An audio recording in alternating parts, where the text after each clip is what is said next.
Somente no ano de 2020 o real já se desvalorizou mais de 28% frente ao dólar. Mas por que será que ele se desvalorizou tanto assim e quais as consequências disso para nós? É isso que a gente vai ver nesse vídeo.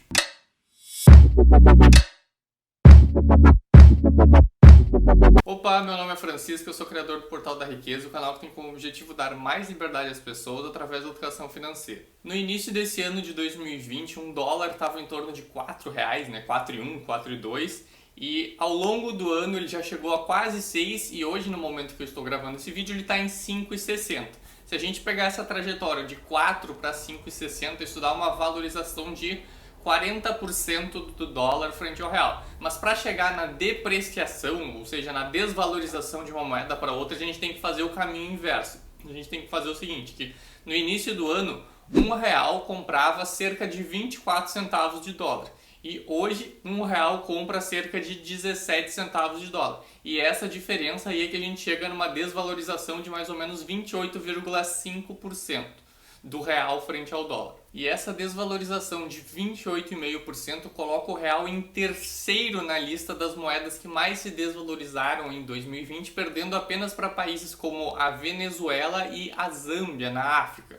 E como em muitos relatórios, e até muitas pessoas meio que não levam esses países a sério, por isso que tem muita gente dizendo que o real é a pior moeda de 2020, a moeda que mais se desvalorizou em 2020. Mas afinal, por que isso aconteceu e quais as consequências disso para nós? Só que antes de eu falar isso, se tu já está gostando desse vídeo, não esquece de deixar um like aí embaixo e se inscrever no canal caso tu ainda não seja inscrito, porque assim tu garante que tu vai ser notificado todas as vezes que saírem vídeos novos aqui no canal, onde eu explico um pouquinho mais sobre finanças, investimentos e um pouquinho mais sobre economia, tentando trazer todos esses assuntos de uma forma mais simples. Beleza, por que o dólar subiu tanto para nós então? É óbvio que existem diversos motivos que fazem o dólar subir ou cair todos os dias, mas também, obviamente, nesse ano tiveram alguns motivos em específico que tiveram um peso muito maior e fizeram o dólar subir tanto, ou o real se depreciar tanto frente ao dólar. Só que antes de eu falar quais são esses motivos, a gente precisa entender uma coisa. A maioria das moedas dos outros países funcionam com um sistema chamado de câmbio flutuante. Isso significa que a relação de preço entre uma moeda e a outra vai se dar seguindo a lei de oferta e demanda. Ou seja, se tem muita gente querendo comprar uma moeda, o preço dela vai subir. Se tem muita gente querendo vender uma moeda, o preço dela vai cair. E sabendo disso, a gente chega no primeiro motivo que explica essa desvalorização do real, que é exatamente a pandemia e a crise econômica mundial. O que acontece? Quando chegou a pandemia e a crise econômica, começou todas as demissões e perda de emprego, essas coisas tudo ao redor do mundo inteiro, a maioria das pessoas começou a buscar segurança para o seu dinheiro.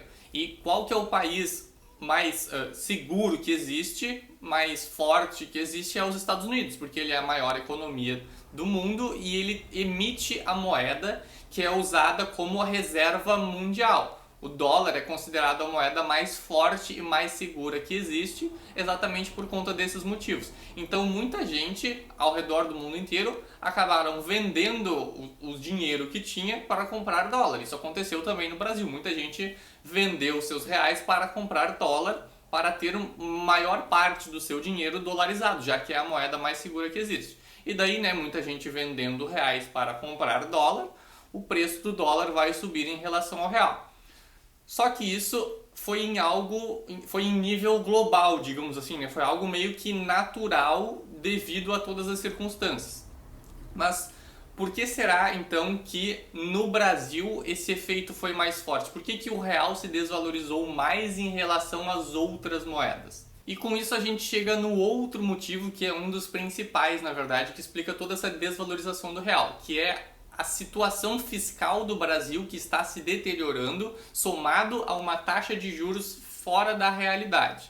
O que acontece? O Brasil está cada vez gastando mais dinheiro, os gastos do governo estão aumentando cada vez mais e ele está arrecadando menos dinheiro.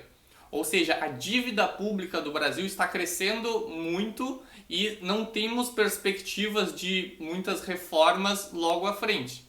Então, isso torna o Brasil um país cada vez menos atrativo para investidores deixarem o seu dinheiro aqui, porque ele está ficando cada vez mais arriscado. E somado a isso, o Banco Central baixou a taxa Selic para apenas 2% ao ano, que é algo completamente fora da realidade para um país emergente com uma situação fiscal preocupante como o Brasil, ou seja, para um país relativamente arriscado como o Brasil, porque agora um investidor internacional vai olhar e vai pensar, ele vai olhar para o Brasil e vai olhar para outros países emergentes e vai pensar, não, vale mais a pena deixar o meu dinheiro aqui, por exemplo, no México, que também é um país arriscado, emergente, que tem um risco mais ou menos parecido com o do Brasil, só que a taxa de juros lá está em 4, 5, 6% ao ano.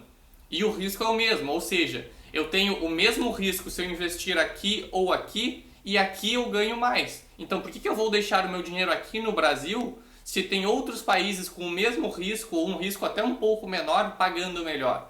Daí as pessoas, os investidores internacionais principalmente, tiram o seu dinheiro do Brasil. E para tirar o dinheiro do Brasil, o que acontece? Eles vendem os seus reais que eles tinham aqui dentro e compram dólares. E isso faz com que o dólar se valorize muito em cima do real. Eu já fiz um vídeo explicando em mais detalhes a situação econômica do Brasil. Eu recomendo fortemente que tu assista esse vídeo. Então eu vou deixar o link para esse vídeo aqui em cima nos cards. Tá, Francisco, mas qual o problema de o dólar estar alto se eu não pretendo viajar para fora, para o exterior, e nem pretendo comprar nenhum produto importado? O problema é que boa parte da nossa economia é dolarizada, ou seja, mesmo as empresas que são brasileiras, que produzem os seus produtos, seus serviços aqui dentro, a maior parte delas precisa importar alguma coisa, algum componente, alguma matéria-prima lá de fora para conseguir produzir os seus produtos.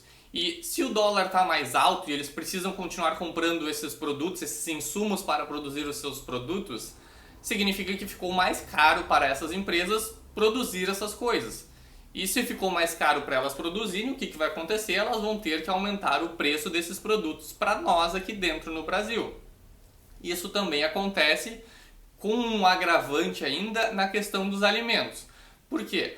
O Brasil importa sim alguns alimentos, então obviamente esses alimentos que importa vão ficar mais caros, mas além disso o Brasil exporta muitos alimentos. E o que acontece nesse caso? Como o Brasil exporta muitos alimentos lá para fora, fica mais atrativo para esses produtores de soja, de milho, de carne, venderem uma parte maior da sua produção lá para fora, porque o custo deles para produzir esse tipo de coisa está em reais. E eles podem vender agora com o dólar mais alto, ou seja, eles estão ganhando mais. Então eles estão vendendo uma parte maior da sua produção lá para fora e sobra menos para vender aqui dentro. E como tem menos, a oferta desses produtos, desses alimentos aqui dentro diminuiu, o que acontece? O preço deles sobe.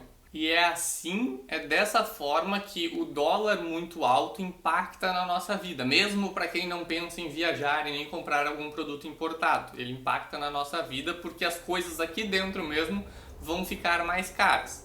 Então, só para resumir aqui rapidamente o que a gente viu nesse vídeo. Por que o dólar subiu tanto? Primeiro motivo, a pandemia e a crise econômica mundial, que fez com que as pessoas buscassem segurança e vendessem as suas moedas e comprassem dólares. Mas isso foi uma coisa genérica, uma coisa em nível global, em nível mundial. Então por que no Brasil foi mais agravante? Por conta da situação fiscal do Brasil que está se deteriorando. O governo está gastando cada vez mais, arrecadando menos, não tem perspectiva de melhorar tão cedo. Isso vai deixando o país mais arriscado. O Banco Central ainda coloca a taxa Selic lá embaixo, isso torna o Brasil um país menos atrativo para os investidores tiram o dinheiro daqui e o dólar sobe.